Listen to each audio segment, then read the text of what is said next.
how to transfer photos from your iPhone to your PC without downloading anything, okay? So phone here on the screen, I'm going to open a browser. I'll just leave it on Google for now. And for us to be able to transfer photos, we're going to access a website. For that, we need to be connected to the same Wi-Fi network on both the computer and the iPhone. So basically on Google, you can click and access this site, which is Snapdrop. You can search for it.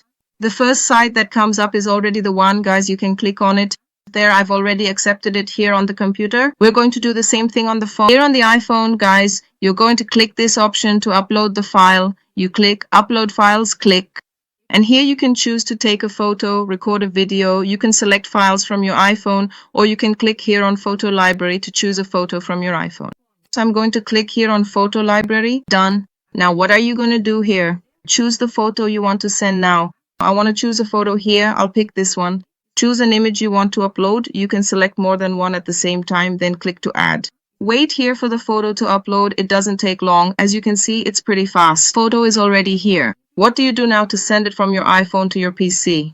You click here on Share.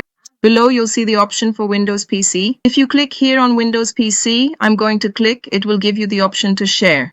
Click on Share. Notice that the computer screen has already changed. It's already showing the photo here, guys. It's really fast. All you have to do is click here to download it if you want. Click to download. I'm going to click on download.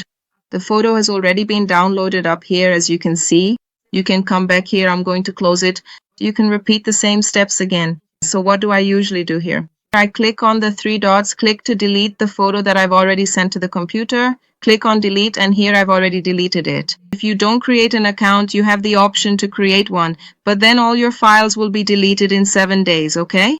In my case, I didn't create one. I deleted it myself. I'm going to click on the plus again, then click on Photo Library again and choose another photo here, okay? I'm going to choose the photo. I've chosen it. Now I'll click on Add. Done. The photo is being added here. It's added, same step-by-step process. Now click on Share. Again, I click here on the last option, Windows PC. Click on Share here again. Notice it will already show up here for you to download the link from the iPhone. You'll click here to open it, and the photo will be loaded.